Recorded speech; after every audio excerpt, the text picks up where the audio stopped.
Welcome everyone to this special event with Tracey Saxby, looking at and understanding the most recent BC Climate Emergency Unit report on the BC government's progress on the climate emergency. I just think today, before we start, we should have a moment of silence and think of our colleagues and fellow citizens in Tumbler Ridge and the tragedy at the secondary school. So we'll just have a minute of silence.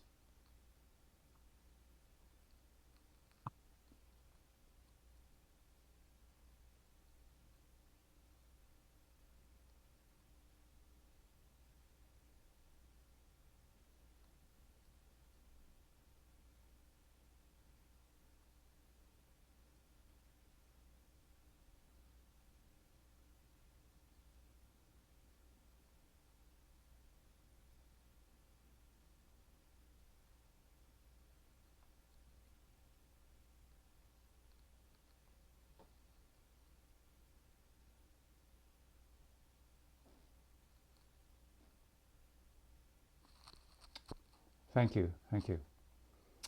So as I said, Tracey's going to speak to us about the BC Climate Emergency Unit report on the government's progress on the climate emergency. At the end, we'll have time for Sebastian to tell us about the Campaign Accelerator, which is a project of Organization for Change. And after that, we will keep the meeting open till around 1:30 for people that want to stay for more conversation. And for those of you who just logged in, the meeting is being recorded, so it can be reviewed later. My name is Doug Kordemosh. I'm your MC today. I'm one of the volunteers with WeCan, the West Coast Climate Action Network. So today we're meeting on Zoom, the global technology platform for communication and collaboration.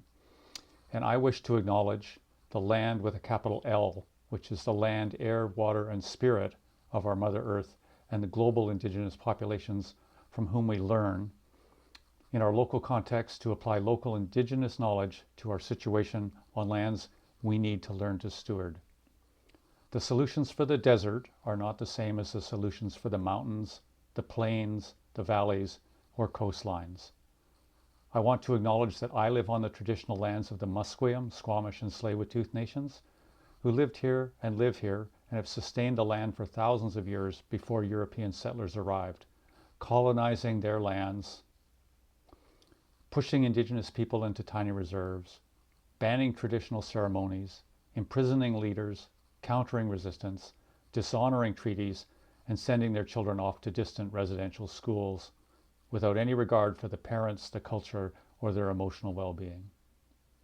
We honor Indigenous resilience, fortitude, resistance, and their determination to sustain their cultures, teachings, and the reciprocal approach to life. Now that we also make our homes on these unceded lands, we too have a responsibility to care for them. Give thanks to your local Indigenous nation and learn from them how to be a good steward of the land where you reside, and be grateful to the land and love the land. Achukila.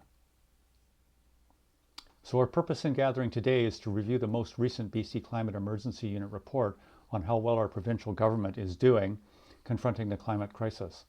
Along the way, we will be posting links in the chat.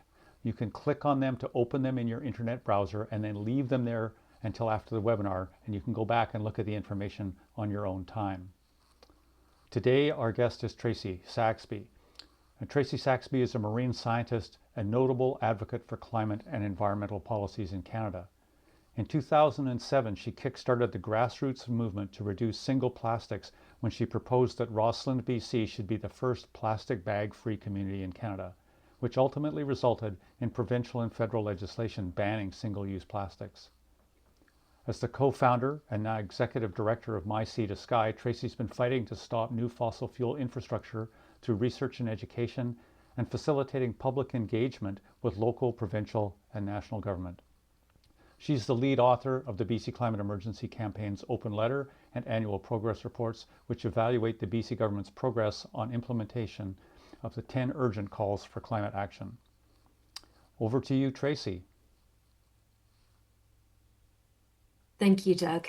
Um, Thank you, everybody, for joining us here today. I'm really excited to share more of this report with you. This is a really incredible project. It brings together more than 40 experts. There's policy experts, health experts, university professors, all these people that join in every year that make these reports possible. And I'm going to go through today to share some of the key findings and then to talk through how you can meet with your MLA. Because the most amazing thing about these reports is that they're not just reports that sit on somebody's shelf. These are reports that we have been organizing behind every year to deliver these to our MLAs and to demand urgent climate action. So I'm going to go ahead and share my screen. Um, So, as many of you know, or maybe some of you are new and just joining us, the climate emergency campaign started in 2021. And this is when we first started organizing through an open letter that brought together more than 200 organizational signatories that signed this open letter calling on the BC government to commit to 10 urgent climate actions. And every year we have been releasing a report to evaluate how is the government doing, where are they at. So yeah, these are the different reports that we have issued, and I'm going to take you through the latest report.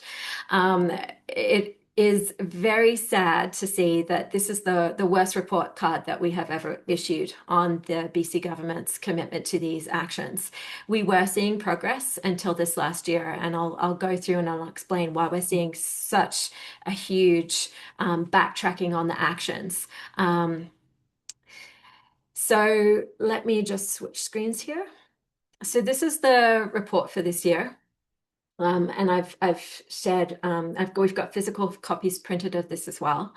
Um, we reorganized some of the report this year just to better facilitate some of the meetings that people have been having with their MLAs, and also to respond to some of the questions that we were hearing from MLAs or the responses that we were hearing from MLAs. So as we've gone through, we've really tried to highlight in the report the individual stories or individual voices of some of the people that have been impacted by climate change. And as I was mentioning, the most incredible thing about this report is that the original open letter has been signed by more than 640 signatories now from very, very diverse sectors that represent 2.2 million British Columbians. So the support for this and part of the rationale for this report and for the open letter was to demonstrate to our MLAs that people really do care about climate change and we really do want them to have action or to take action. Because as we know, politicians don't lead, they follow. And so we are trying to build that grassroots movement to show them that, hey, you have support to do the good policies that will make life better and more affordable for people while also tackling climate change. And so this is really the idea or the foundational idea behind this. So again, we've tried to really feature stories from across BC. We're already starting to pull together stories from across BC for this next coming report. As I mentioned, this is a collective effort. So if there are particular stories that are happening wherever you live, we're always looking for photographs, we're always looking for stories to highlight. Because like some of the quotes that we've pulled out here, like you never think that it's going to be in your backyard, right? But we know that climate change is affecting everybody. Um, so I'm just going to take people through some of the overall assessment that we have. So one of the big changes that we made this year was to really try to bring together all of the key takeaways so that people could talk through these with their MLA really, really easily. And just please bear with me while I zoom in on this. So the overall assessment is that BC is backtracking on climate environment, and reconciliation. Because of everything that's happening in the geopolitical context and BC's elbows up response, they are using that as an excuse to scrap climate policies, renew public funding for fossil fuels, weaken environmental protections to fast-track industrial development, ignore DREPA, and prioritize the profits of multinational corporations over public health, safety, and a livable future for British Columbians. The thing is that this is a choice that they are making. We don't have to be moving in this direction.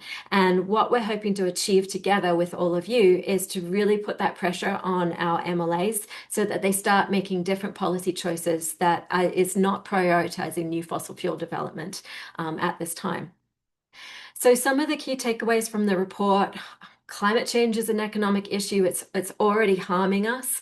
It's already costing BC about $17 billion a year on average. It's placing immense financial, social, and health burdens on British Columbians.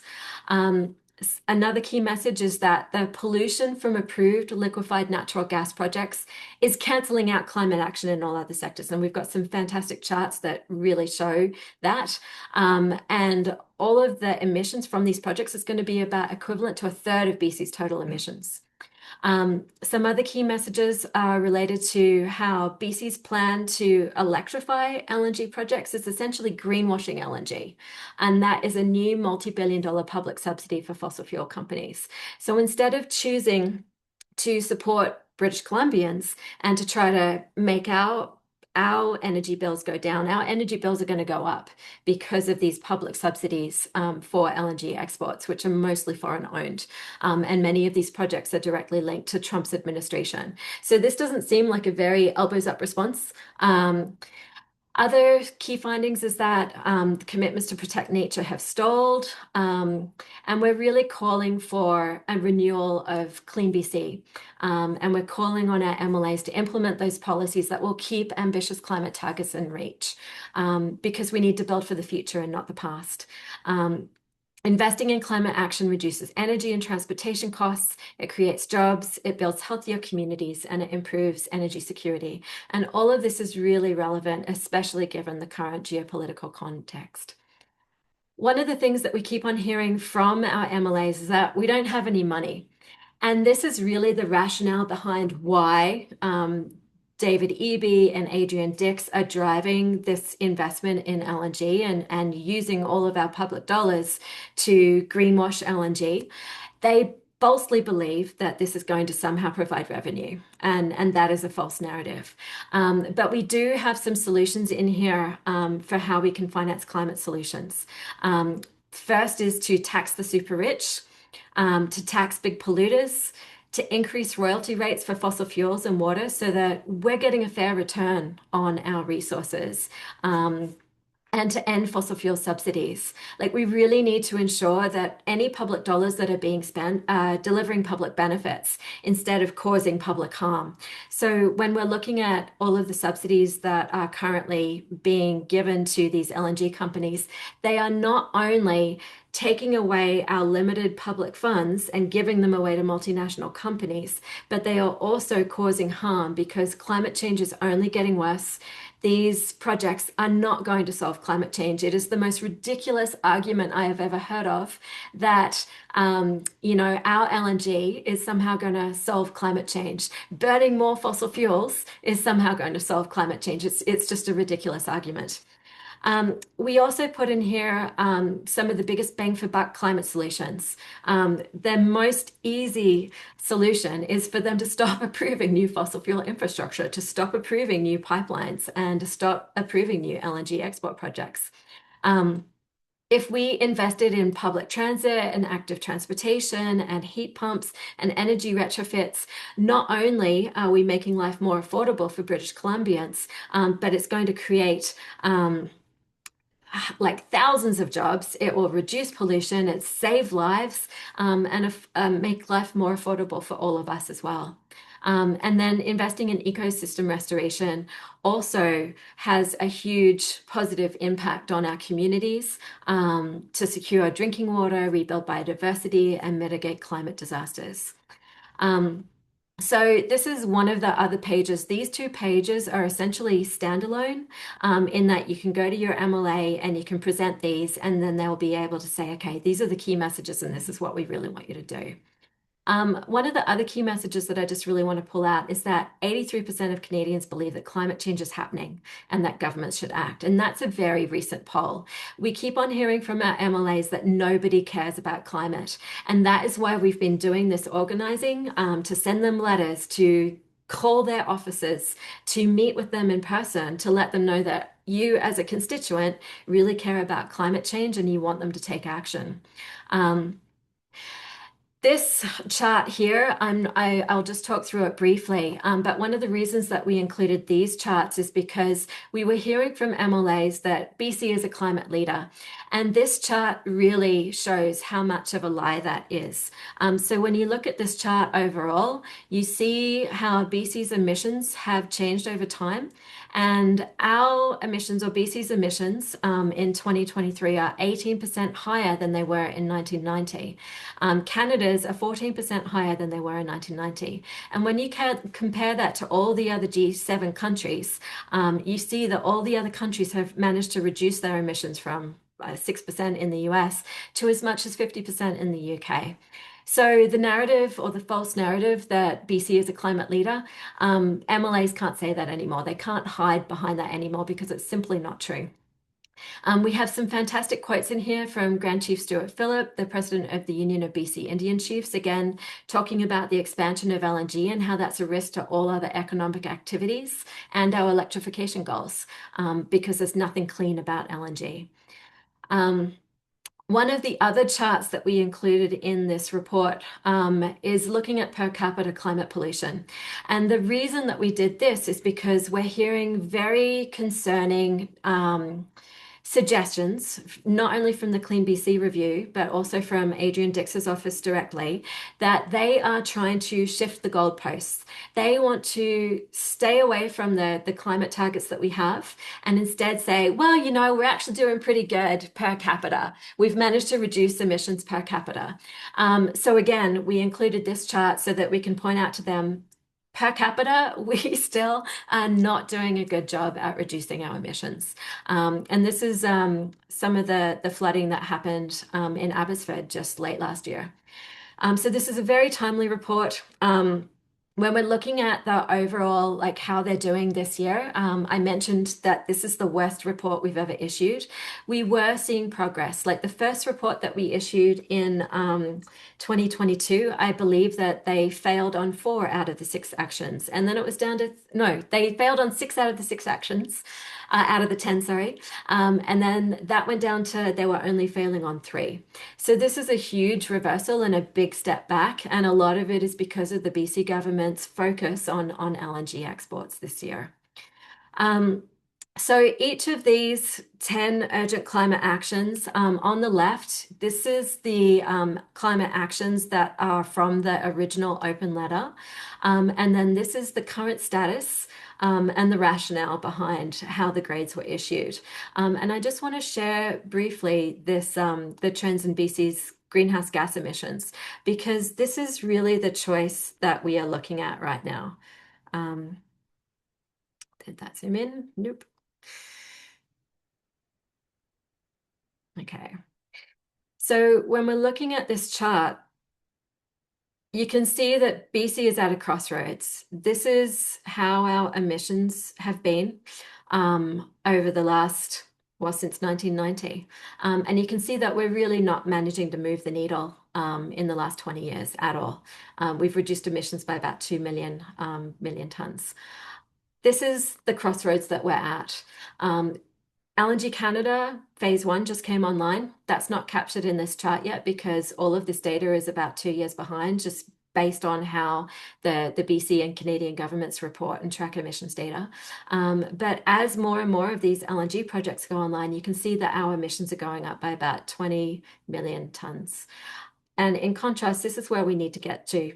We need to be reducing our emissions. And we're not doing that. We're not managing to do that. So each of these actions again, these are the actions that are listed in the open letter with the current status and the rationale for why they're failing. So we've gone through each of those. It really is Premier David Eby and Minister Adrian Dix that are driving a lot of these poor policy decisions within the BC NDP. And it's up to all of us to really put the pressure on all of the MLAs to make sure that these projects are not going to get more subsidies, that they're not going to get more projects approved. So we've talked about how one of the biggest subsidies that has just been issued is for electrical infrastructure to greenwash these LNG export facilities. So they are building a $6 billion transmission line. It's called the North Coast Transmission Line, so that they can greenwash LNG exports. The problem is that even with this electrification of LNG, we're still going to see a massive increase in our emissions overall, and it's also going to make all of our energy bills go up. Our electricity bills are going to go up. We're going to be subsidizing this through our energy costs, and that is completely unacceptable. So these are all the actions from the original open letter. And some of the other, I'm just going to very quickly go through these. We also include in the report BC First Nations Climate Strategy and Action Plan. And this really highlights how First Nations are leading. They are leading on the ground with renewable energy projects and making those different kinds of decisions. They are also on the front lines of climate change. It is Indigenous people that are most impacted by climate change. And so that's why they're really standing up and pushing back. Another really useful page in the report is just to think about like the devastating climate impacts that we are experiencing in BC and what the human cost of those is. So just to give you an example, 78% of young Canadians say that climate change is impacting their mental health. I know that my mental health is impacted by this. I know that climate change really scares me. It really scares me to see how quickly it is worsening every year. It makes me really sad. And that is the power behind what we're doing as well. The other page I want to highlight on this is how we can choose a fair and fossil-free future. So this is just a page kind of summarizing everything, but it really lays out the choices that we are making right now and the choices that our MLAs are making on our behalf. Like, do we want to be a climate villain or a climate leader? Are we going to abandon our climate targets or are we going to roll up our sleeves and get to work? Are we going to subsidize these risky LNG export projects, or are we going to invest in renewable and ensure public dollars deliver public benefits? So this page just kind of like highlights those choices that we're currently making, and allows us to really put pressure on our MLAs. Everything is really referenced. These are all the references from the campaign overall, and then also the specific references for the report itself. So that's the report in a nutshell. And then I just wanted to switch to some of the key messages. So what can you do? What can you do as an individual? What can you do as an organization? We really need you to email your MLA and your MP. My Sea to Sky has a letter writing tool set up right now so that you can send this report to your MLA. You can pretty much just use what's there. It just takes a minute. Or if you want to personalize that letter, that has a lot more impact. The other thing you can do, if your organization is not yet a signatory to the Climate Emergency Campaign's open letter, please sign on to that. If you own a business or if you are a member of a faith group or a labor union, please also reach out to those organizations and see if they are willing to sign on. There is a list of all of the 640 organizations and businesses that have signed on to the open letter already on this website here. The other thing that we are organizing people to do is to meet their MLA and to meet their MP. We actually have a training that we're doing tomorrow, Thursday, February the 12th at noon. Emiko is going to put the link to that in the chat right now. And we're also asking people to sign up to meet with your MLA. So again, this comes back to this idea that MLAs are not hearing from their constituents. And we heard this repeatedly when we were meeting with them. And so we're really trying to organize and mobilize people so that they are hearing consistently from their constituents that they care about climate, and to make those links to climate change and the economy and how climate change is harming the economy, and what we can do instead. So this is a fabulous photo from an MLA meeting that happened last year to deliver last year's report. You just need to have a few of you, and even just one of you is fine. But this training will take you through how to meet with your MLA, the logistics behind it, what to expect, how to answer any sticky questions that they might have. And I want to reiterate, you don't need to be an expert in any of this. You don't. You just need to care. So 83% of Canadians want climate action now. We care about climate, and this is what we need to pressure our MLAs and our MPs to commit to, because we're not seeing that in policy choices that are happening right now. So you need to explain to your MLA and your MP why you care. How is climate change impacting you? And why is it that you need them to do something about it? So this is where that report is really helpful, just to give you some ideas of how climate change is impacting everyday people in BC. It could be wildfire smoke. It could be worsening mental health. It could be a number of issues. But whatever it is, or whatever it is that you care about, express that to them. Just to give an example, smoke from Canada's 2023 wildfires contributed to 70,000 premature deaths in North America and Europe. The wildfire season every year is really difficult for many people who feel trapped inside and can't go outside when we have smoky skies every summer. It used to be lake season, and now it's wildfire season, and that's a very big change. To share my personal story, our basement flooded in 2020 due to climate change. And now this is what my basement looks like now. Every year, we're having to fight for insurance. The insurance companies don't want to touch us. And we've also been quoted $500,000 to repair what was already there. And we simply can't afford to do that. So this is a very real example of how climate change is impacting everyday people. And this is just my personal story. So we really want to ask our MLAs, do we want to be a climate villain or a climate leader? Share that graph with them to show that choice. And I have another way to share this data. So this is looking at how our emissions have changed over time, and this choice that BC has right now to either keep on approving these LNG export projects, which is going to make our emissions go up, and what we actually need to be doing based on our committed international climate targets that are enshrined in the law, by the way. So this is another way of presenting this data. BC has only cut 2.3 million tons of pollution since 2007. This is nearly 20 years. That's all we've achieved in 20 years to reduce our emissions in BC. If all of these approved LNG projects go ahead, our climate pollution is going to increase nearly 10 times that amount by 20.2 million tons. And even if EB and Dix have their way and we greenwash these and divert all of our limited electricity resources to the fracking fields and to these LNG exports, our emissions are still going to increase by 13 million tons.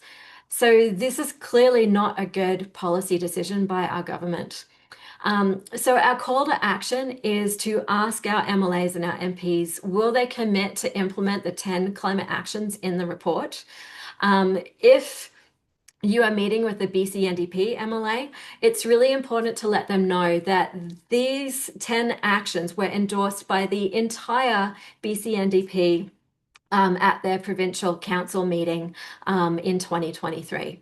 So their party has a mandate to do this from their party members already. The BC NDP also have a mandate to tackle kitchen table issues. So in their mandate, they have 4 key mandates or overall mandates to grow the economy, to reduce costs for families, strengthen healthcare, make communities safer.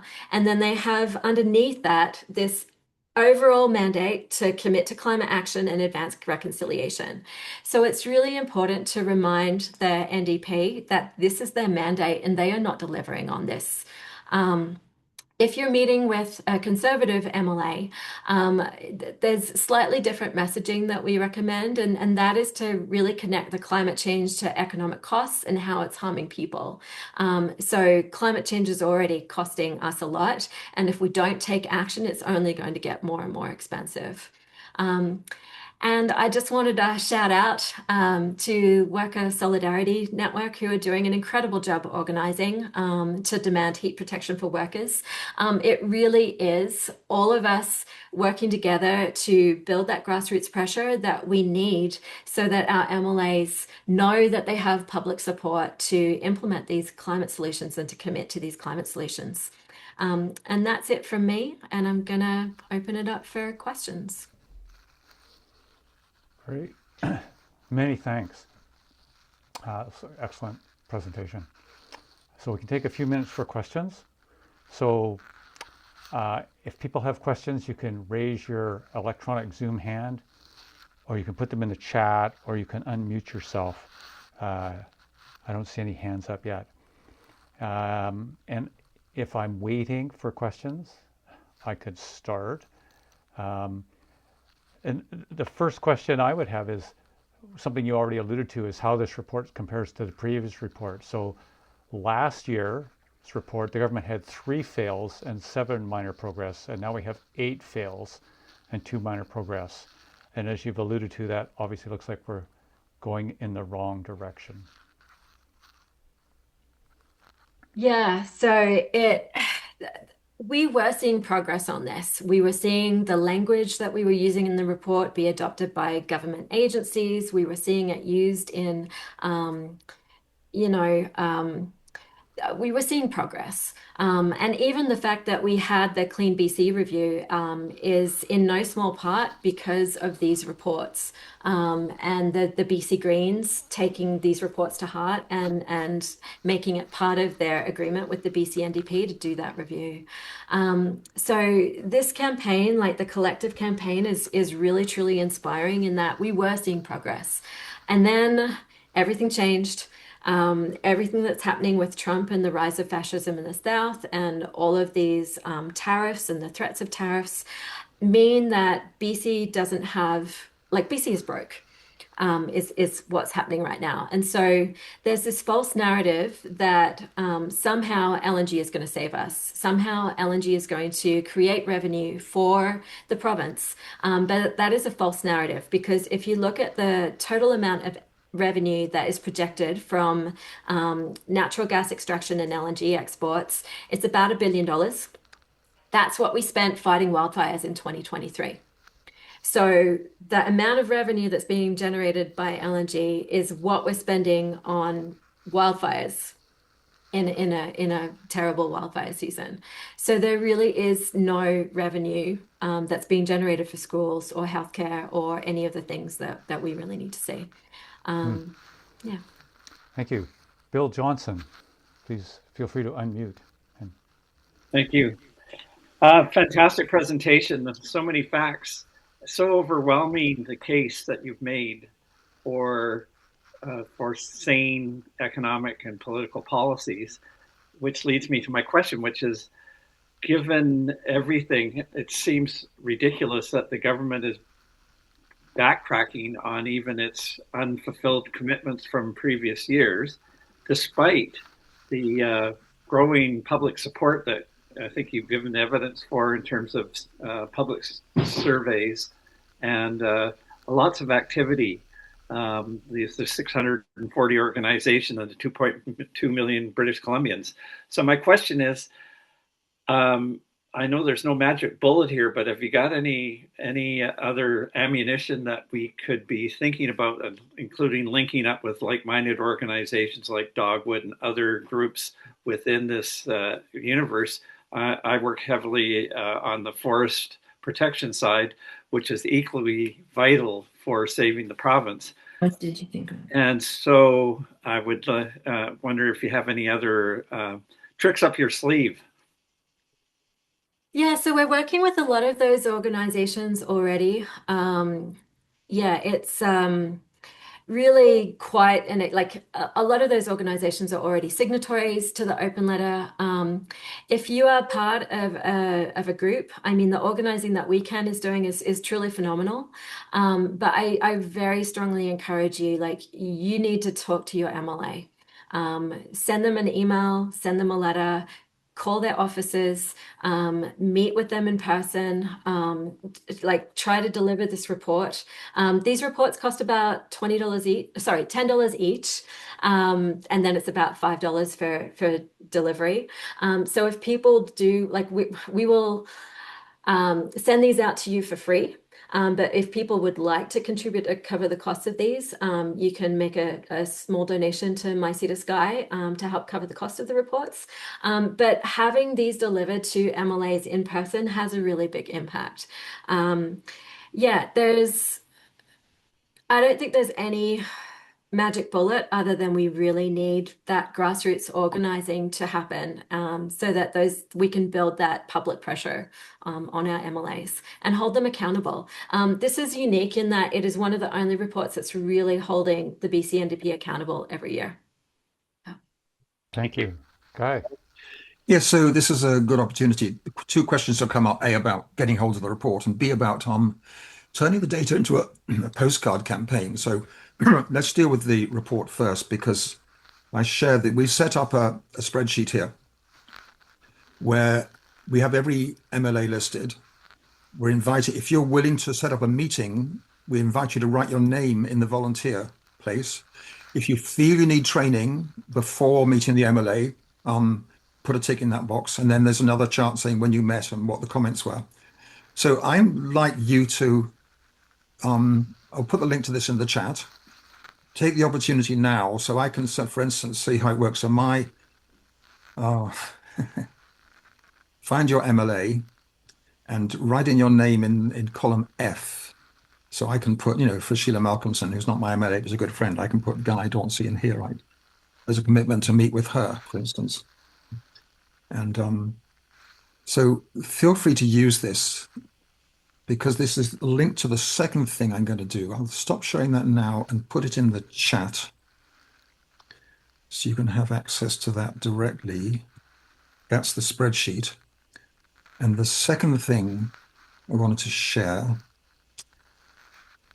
lost it. It's in the script. Doug, can you share the link to the sign-up sheet for getting copies of the actual report? Okay. I'm going to close down my script. So WeCan has created the spreadsheet that Guy showed you that has the contact information for all of BC MLAs. It was just from trolling the government website. And that's been shared in the chat. So no, that's not the one I meant. I meant the one. There's a sign-up sheet as well. That's the one. Yeah, can you share that? Or put it in the chat, then people can see it, because I've just lost it temporarily. I'll do that and stop emceeing. Okay, spreadsheet doesn't open, someone says. Well, it's meant to be. It may not be open to everybody. I set it to be open to everyone. I'll just do a double check the share. Because we're getting, Tracey needs your physical address. That's all I'm saying. Restricted. I'm seeing some hands. While you do that, Guy, Rosemary, do you want to ask your question? Hi, Tracey. Thanks for all the work you've done. My question is, what did you think of the report that was commissioned by the government, the review of the Clean BC plan by Maren Smith and her colleague? Yeah, I think they did a really excellent. Oh, can somebody please mute? Thank you. I think they did a really excellent job of looking at all of the different policies. And we have a quote in here from Maren, actually, that says that the policies that aren't working are mostly the policies that never got enacted. And so this really highlights the issue with Clean BC is they had this very ambitious plan. and then they didn't implement it because of lobbying by the oil and gas sector. And so we're not seeing the emissions reductions that we would have seen if they had actually committed to the plan that they had in place. I had some concerns about what the plan recommended. For example, they recommended shifting the goalposts. So instead of sticking to the climate targets that they had, they talked about weakening those and shifting to per capita calculations to track emissions reductions, which is not legal. These are enshrined in the law. We have to meet these targets, and we have an obligation to meet these targets. And it doesn't make sense either. So other than that, I think a lot of the recommendations in the report were very good, and we tried to capture a lot of the things that we agreed with in our report, and then to make it clear where we disagreed with some of the findings or recommendations that they made. Thanks, Okay, Rosemary. thanks. Okay, Yeah. I've put the link in the chat to the sign up sheet. Yeah, I'm doing it too. So, and I'll just And do a then- quick share of that. Just show what it looks like. So we have this. If you want a physical copy, Tracey needs your address. And ideally, if you're seeing MLA, that'd be great. But I think you said you'd printed 150 copies, but if people send donations in, we can print more, because I think it would benefit each of us individually to have a copy, and we can get familiar with it and show it to other people as well. Because when we go to the MLAs, we're going to leave the copy with them, presumably, because they need it. So let's assume we can print as many more as we need, because we can chip in the finance to do it. So get your name in the thing, and off we go. I'll stop sharing that and pass it back to you. Yep. Doug. It's also available online, and you could print your own copy. Yeah, and the other thing we'll If you do want. as well is just the 2 pages. Like, you can send a PDF version, but we'll create a version of this that is just like the 2 pages with like the overall assessment and the like how we can finance climate solutions and the biggest bang for buck. That's essentially like a 2-pager that can get printed out and then delivered to your MLA as well. And if cost is a barrier, please know, like, we will send these out. We have them. It's just also appreciated if people can chip in to help cover the cost of these. Frances Lepton is saying she's happy to personally donate funds to receive a box of them and leave at all her forthcoming events. So how do people send you funds, Tracey? Yeah, so just myseatosky.org / well, actually go to myseatosky.org, and there's a big donate button on the website. But just in there you can make a comment that, like, this is for a climate progress report, or covering the cost of that. Yeah. Great. Anne, Question, you have your hand Anne. up.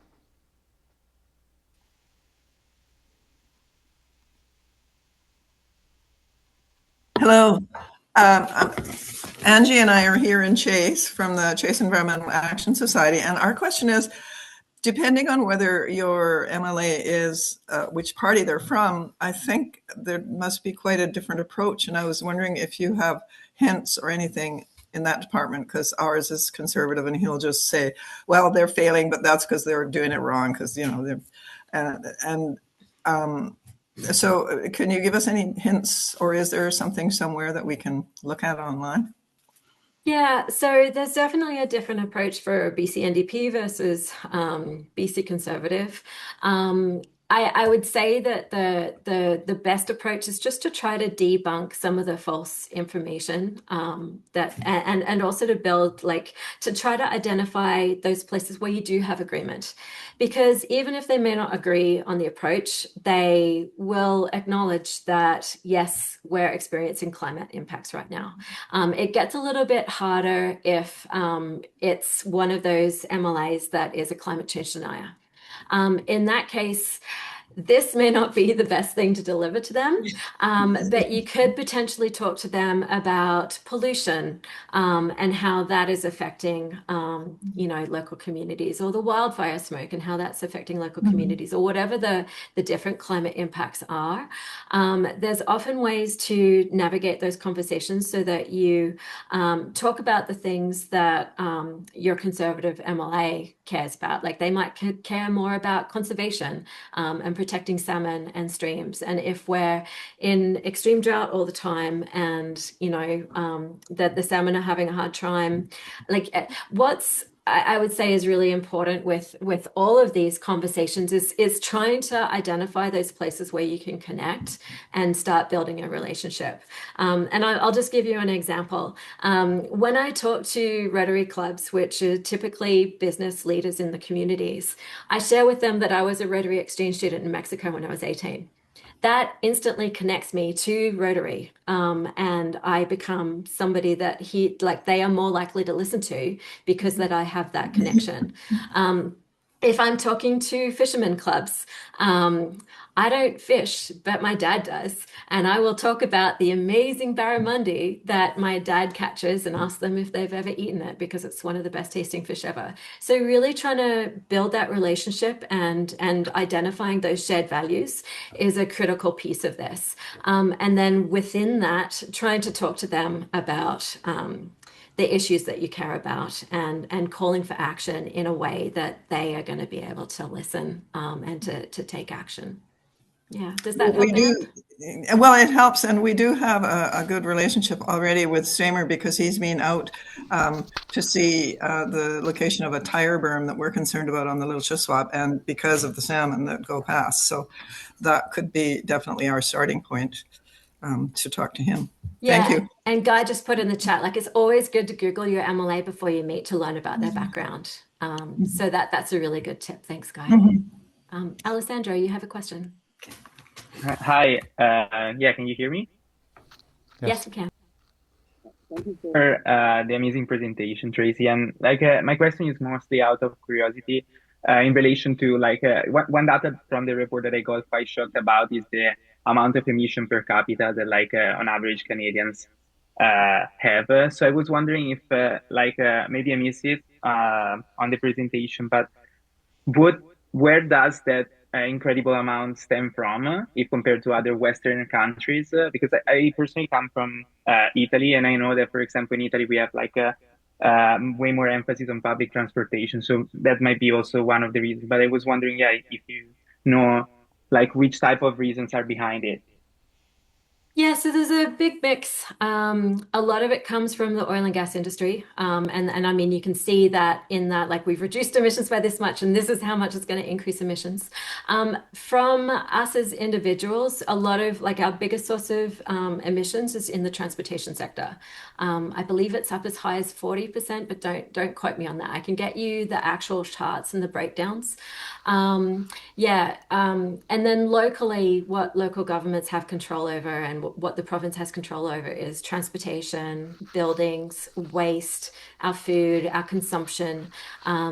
Yeah, but a lot of the emissions are coming from the oil and gas and industrial sectors as well. Yeah, it's very high. Thank you very much. I was also wondering actually if there are any policies discussed in terms of more renewable energy, or even if there is any conversation going on, for example, on nuclear power or alternative sources that can switch the attention of the public and the government from fossil fuels to alternative options. Yeah, what I would love to see is decentralization of energy.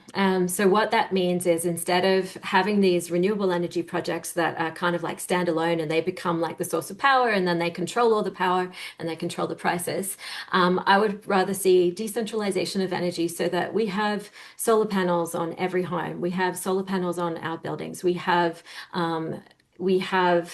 batteries in our homes as well, so that builds resilience as well as increases the capacity in our communities, so that when we have these massive climate events, we have these storms that take out hydro lines and communities are left without power for days, that builds resilience in individual communities across the province.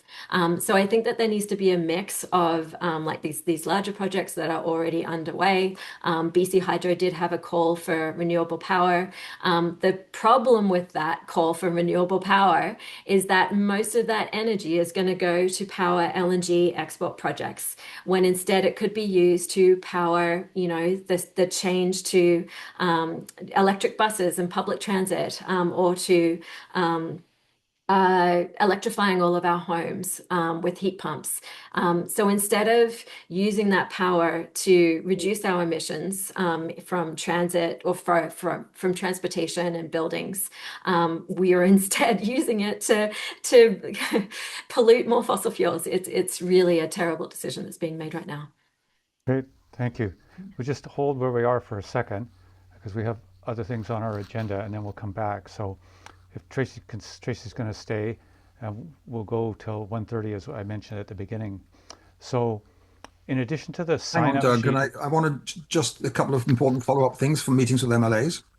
A couple of pieces of advice. If you want to meet with an MLA who's not in your riding, you need to find someone who is in your riding and go together. And if you don't know anyone, send us an email, admin@westcoastclimateaction.ca. We can put a request in the newsletter for people to get in touch if they want to have a group. Second, I'll share the parliamentary calendar here because what you'll notice by this is that the legislature sits until March the 16th. These 2 weeks here are really good for having a meeting. So when you write to an MLA or phone an MLA's office, say, ask for a meeting in this 2 week period. It'll be so much easier for them because when the ledger's sitting, it's only Fridays are available. And so go for between the March the 16th and March 27th.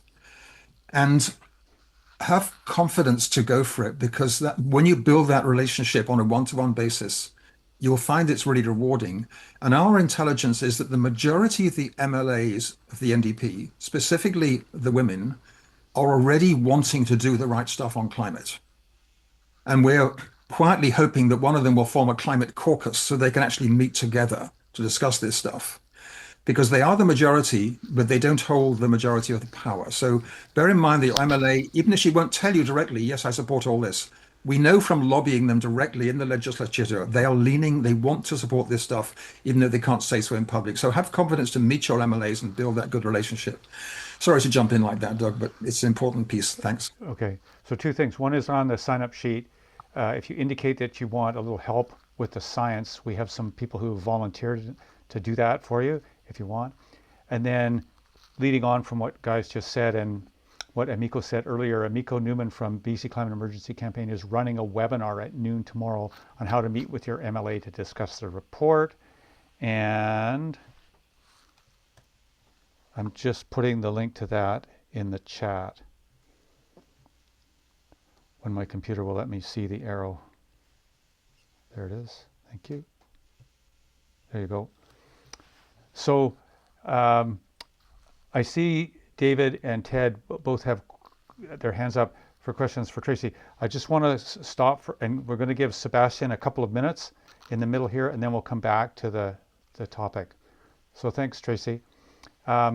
Sebastian Sade is going to tell us about the new Campaign Accelerator program that's been developed by Organization for Change, which is an 8-week intensive program for campaign training.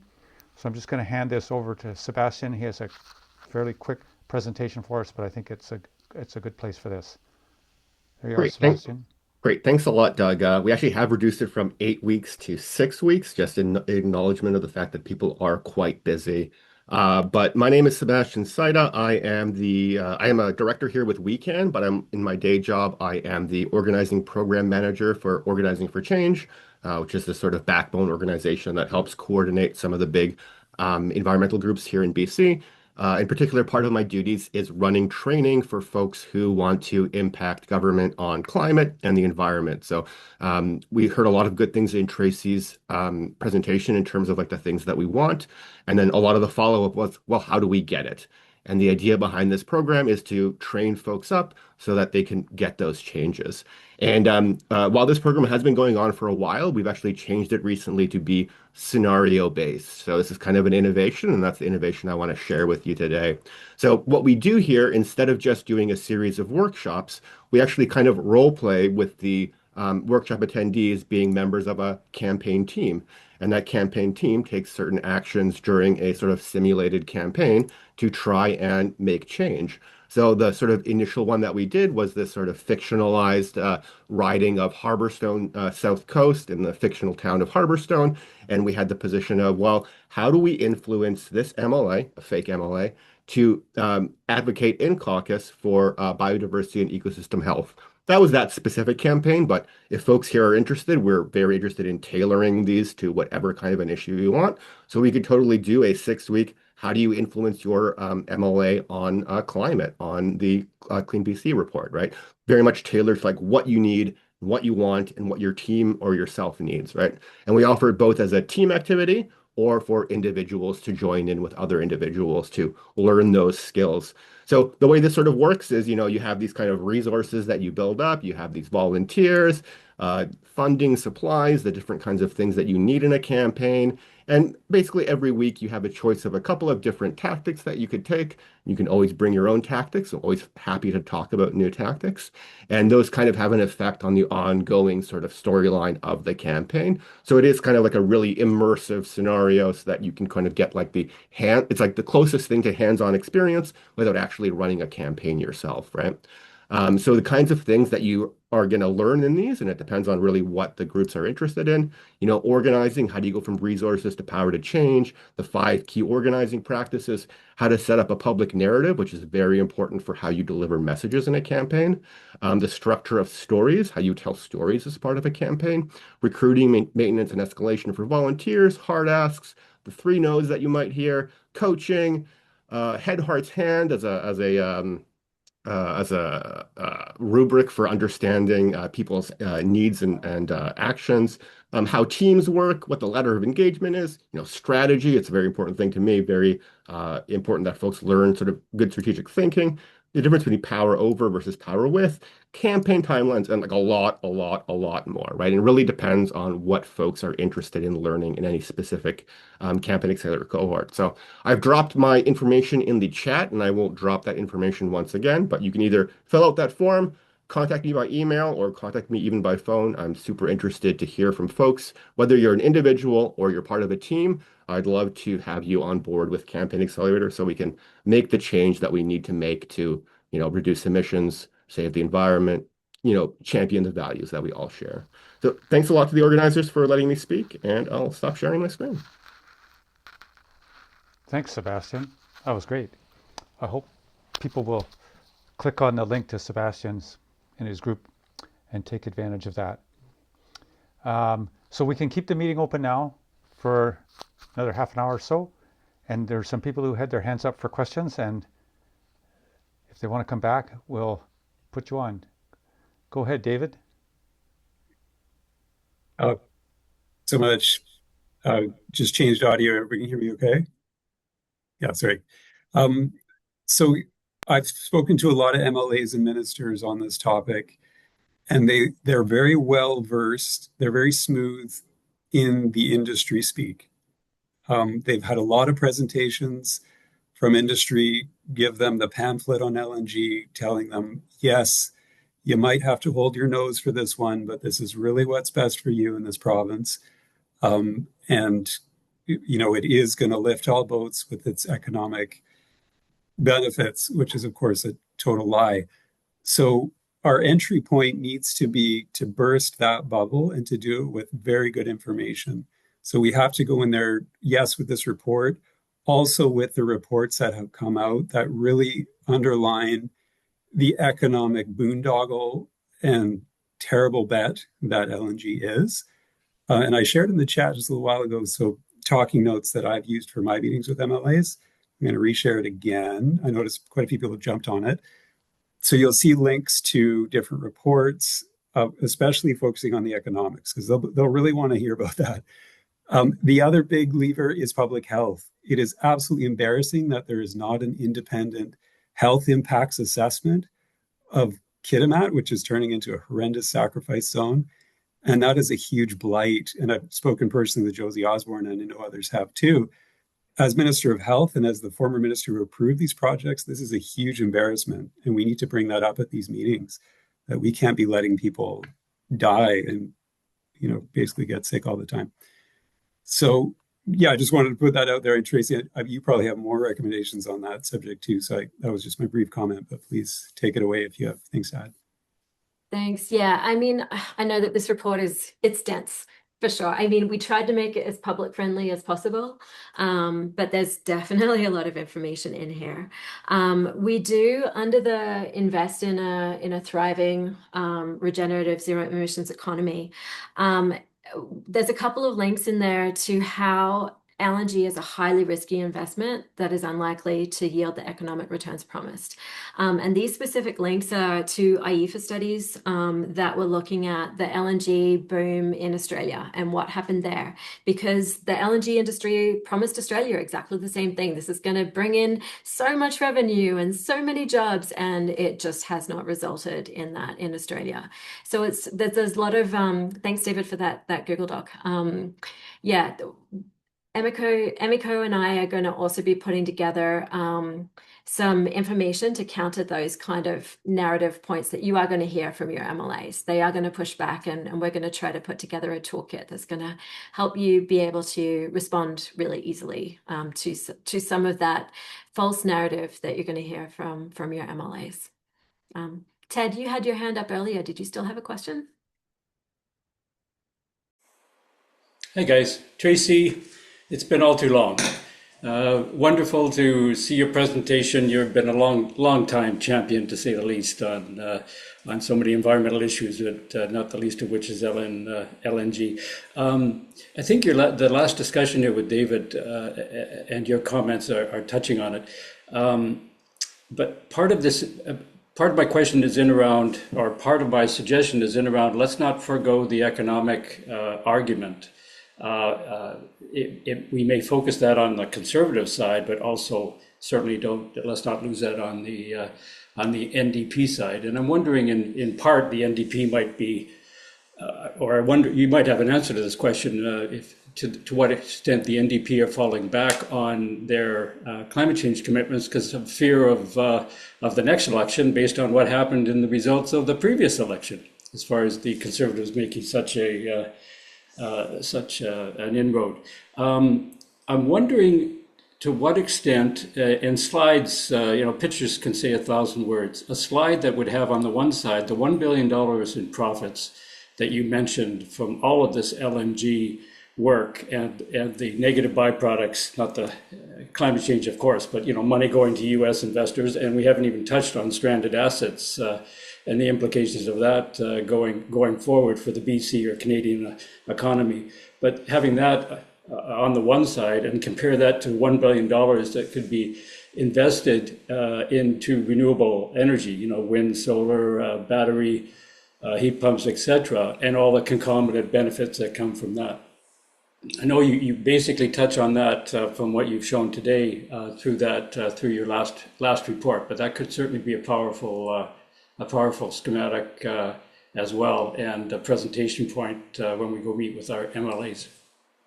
Yeah, and I think that's a really, really important point to bring up. It's just like, it's that understanding of the revenues from LNG are just the same amount as what we spent fighting wildfires. And if LNG is adding more fuel to the fire, because it is, then this is not a net gain when we're not getting revenues for what we truly need.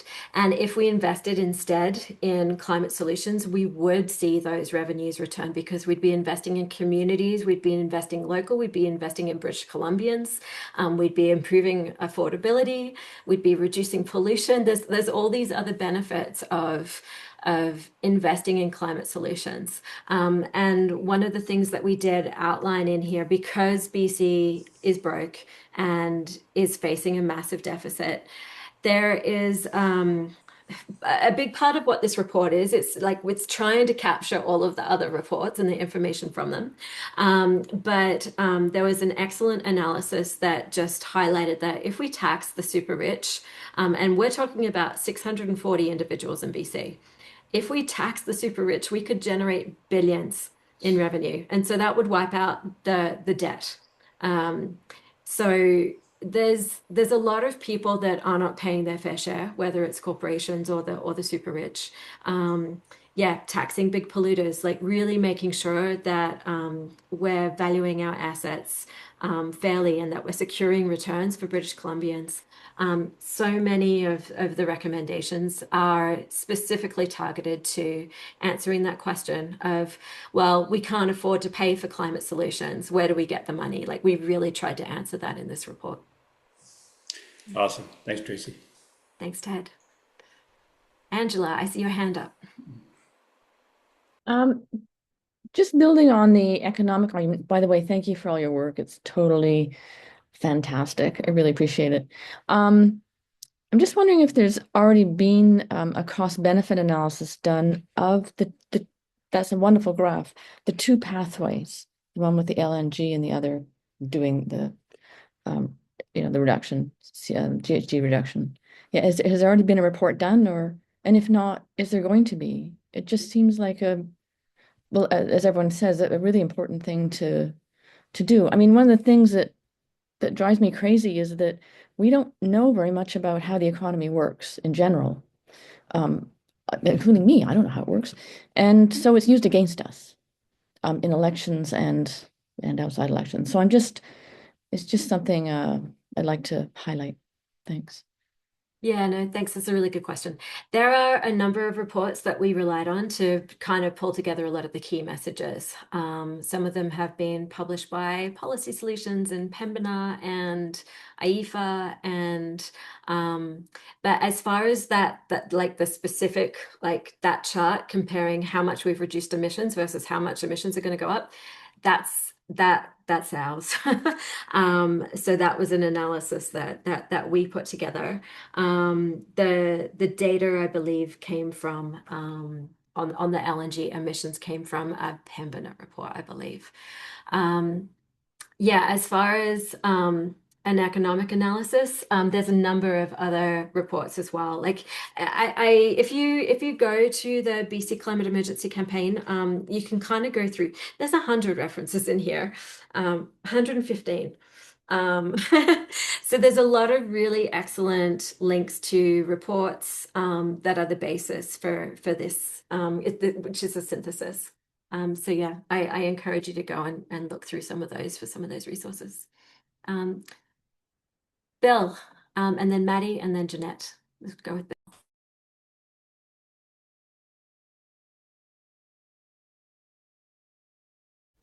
You're muted, Bill. Yeah, sorry. I'm involved in a strategy planning session for eco-justice in the next month. And last time we had a talk about general strategy for the group, I said, Bill McKibben said that slow progress on climate mitigation is failure. And the trouble with what eco-justice is good at is it takes a long time to get new legal precedents that have teeth. And that's assuming they win, which they don't always.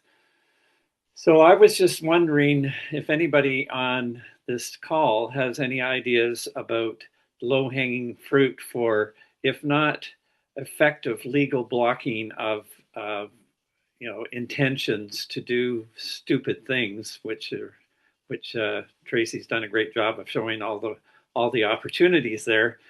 Something that would just put a legal stick in the spoke, so at least we could slow things down until we could get more people on board being outraged at how their money is being spent.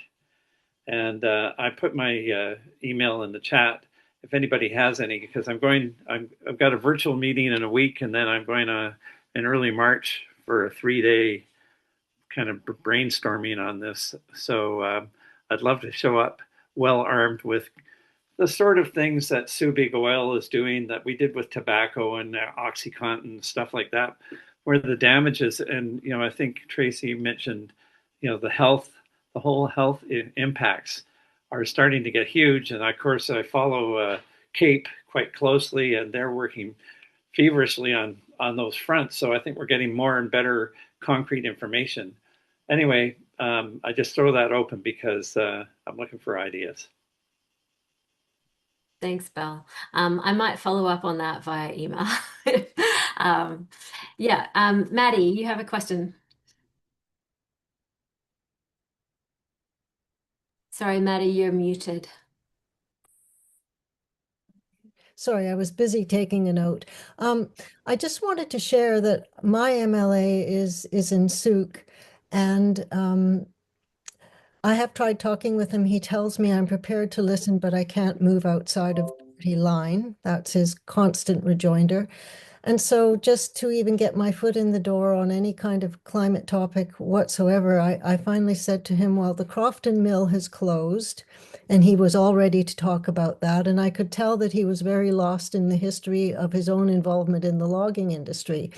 So I said to him, then are you prepared to consider that the closing of the Crofton mill is exactly what you're inviting when you bring LNG into the province, because the province will not own that industry in any way. It will provide some short-term resources and then leave people high and dry and make the climate situation worse. So I said, you're repeating history. You keep repeating history. And there has to be a different way of looking at things. Would you be willing to have a couple of meetings where we just casually chat about how things might look, rather than what you as an MLA can do? Because it seems to me that they just don't even have an open mind. And what was their response to that? He looked at me and he said, no one's ever suggested that before. And I said, well, good, then let's take a crack at it in 2026 when the weather gets a bit nicer, so that when you come over to your local constituency office closer to where I live, we can sit outside, have a cup of coffee, and actually be pragmatists in the way that we daydream. I like that approach, Maddie. Um, and the other thing that I wanted to share is that I don't know how many people are aware of the extent to which within the BC Public Service, people who are policy analysts are not allowed to write what the evidence is telling them. And that's been going on quite solidly now for about 10 years, to the point where policy analysts, if they're in a union position, they complain to the union, and the union tells them that government is allowed to manage badly. And that's their only reply. So to turn to the public service in any way is a complete waste of time at the moment. There's going to have to be a major refresh of some sort.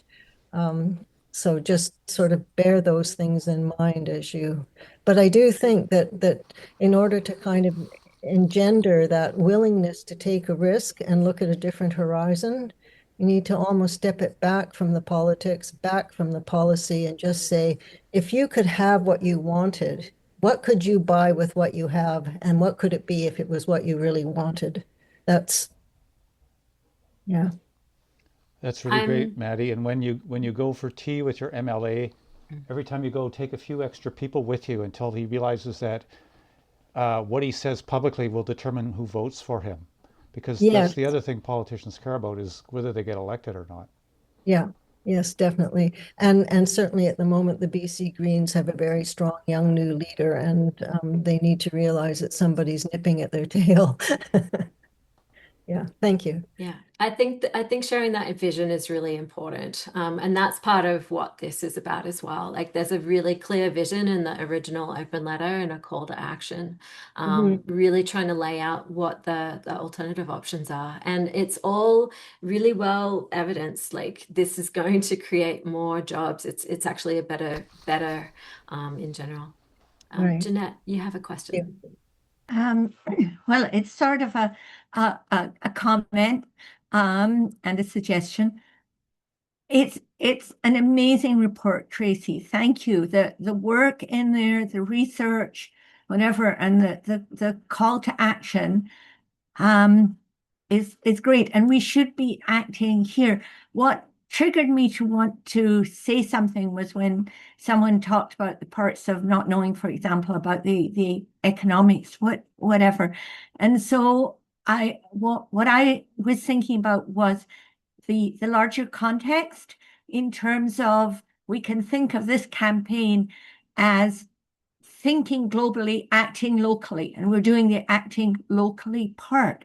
And so I'm not sure if Laura Sachs is still on the call right now, but Laura and I are part of our involved with a group called Climate Interactive. Laura actually is what's called a climate ambassador for it, and it is totally global. Like there are climate ambassadors from almost every country around the world, and it's out of MIT. It's called Climate Interactive because anyone can go to their website on their laptop and can view everything they've got, and they've updated all the time. So you can actually go and look at risks of wildfires in a specific place, flooding risks depending on what policies are. But what the climate ambassadors can do, and I'm not good enough to do that yet, that Laura, is actually to lead people through making use of Climate Interactive, because the objective of it is to get people to start asking questions and then looking and getting the answers for themselves, rather than trying to give them all the answers up front. So it's quite an amazing site. So I would say that if Laura is still on and wants to put in her contact, or I'll put my contact in and can get to her. But it does give the sort of the background in terms of the global, and answers so many questions like that. But I'm really, really happy with this because I've been frustrated. How do I do this locally? And I love what you are suggesting, and it's really inspiring. Thanks, Jeanette. There is actually a question in the chat. I'm just trying to find it. It's from Dune. It was just talking about, gosh, there's so many things in the chat now. How when they were meeting with their MLA was saying that their priority is to keep young males looking for jobs in their party and not have them switch to the Conservative Party. He said the party was not concerned about losing people, concerned about the environment to the Conservatives, so they're not focused on the environment. I think, specifically to answer that question, Doon, you need to point out to your MLA that the BC NDP lost to the BC Greens because of their lack of climate action. You can point to the specific writing breakdowns that show that it was the very strong climate-focused female MLAs that got elected for the NDP. And whenever there was a narrowly contested riding, they lost the environmental votes. And yes, I understand that there's a lot of recruitment by the Conservative Party of young males in particular right now. But I think that there's a big opportunity for the BC NDP to inspire, and for the BC Greens in particular, to inspire the young males right now with an alternative vision for the future. So instead of training them up for fossil fuel jobs that are going to go bust in a few years, to train them for long-term sustainable jobs that allow them to live in the communities where they work, in jobs that aren't polluting and that are high paying. All of the evidence shows that those jobs are more viable than this boom or bust LNG industry. So that's how I would suggest you chat to your MLA. And Guy, over to you. Yeah, just a very specific thing. I've added a column to the MLA meeting sheet for emails, and Emiko and ourselves would find it useful if you could put if you're one of the 12 people who said you're going to meet your MLA, can you add your email there so we can be in contact with you? And, maybe a second training if you can't come to the one tomorrow that Emiko's doing. And if we can get that 12 up to 15 with 3 more people would say, yes, I'm going to meet my MLA, that'd be great. Thanks. Could I ask you a question, Tracey? My MLA is David Eby. Have you got any hints at how people can meet MLAs who are totally beholden to the current dominant worldview and are not doing the right thing and hold high positions in the NDP?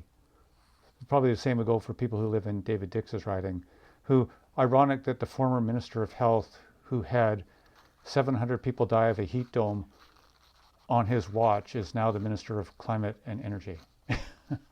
Well, and I think this is a bigger conversation around strategy as well. And where are we at? Are we at the point where we want to start just going and sitting in their offices because they're not listening to us? So the first step is to try to meet your MLA. And then I think that, yeah, signing up to be on their mailing list, going to the barbecues or the events that they tend to attend over the summer, is a really good way to connect with your MLA as well. We did have challenges last year, particularly because of everything that's going on with Trump and the rise of fascism, south of the border and in Canada. We were experiencing, a lot of people were experiencing challenges actually getting their MLA to meet with them. And the groups that were most successful were persistent. They were going in, they were emailing, they were calling, they went into the office, even if the MLA wasn't there, and said, hey, we asked to meet with you. We're your constituents. We want a meeting with you. And that is what ended up getting them meetings with those difficult to reach MLAs. You just have to be willing to be a pain in the patoot until they actually agree to have a meeting with you. I mean, that's the kind of public pressure that we really need our MLAs to be feeling, so that they can't keep on hiding behind these lies that nobody cares about climate, or that because climate change is no longer in the top 3 priorities anymore, that we're not going to do anything about it. We're not going to be leaders. That is such a failure in vision and leadership by this government. And I think really making that strong connection too, that like, okay, well, we understand that people are struggling with affordability right now, like making that connection to how the government is in choosing to subsidize these massive LNG projects instead of actually making life affordable for British Columbians, like that, like really holding them accountable to their own mandate, and pushing back on those false narratives. But yeah, just be a pain. Keep on going back to the office again and again and again until you get that meeting. And please do that, Douglas. Ma'am. I don't see any other hands up. Well, there's a great question there for you, Tracey, in the chat. Would you consider running as a candidate in the next election? You've already got a Green MLA, don't you? We've got a BC Green MLA here. My partner would kill me if I ran for MLA, but that is definitely something that I think all of us do need to consider. Like if you are interested in representing either your local or provincial or federal government, we've got municipal elections coming up this year. Please consider running if you're a strong candidate. Please consider running to be an MLA or an MP. We do need good people that will run for parties that will do good things. That's great. Guy had volunteered when we were setting up this meeting to share with us how to develop a relationship with your MLA based on his experience. And I see your hand is up, Guy. I don't know if that was what you wanted. Well, I did. I kind of did that already. I wanted to ask Sebastian to give us a 1 minute about the new We Can Together project, about getting people to elect champions, climate champions in the municipal elections. Just a quick verbal, Seb.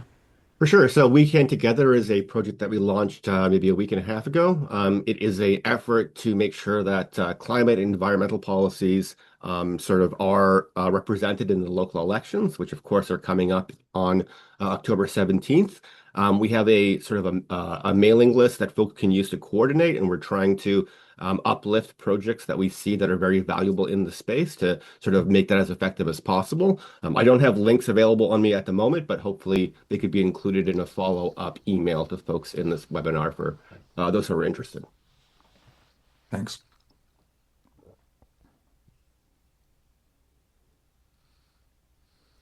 Zelda.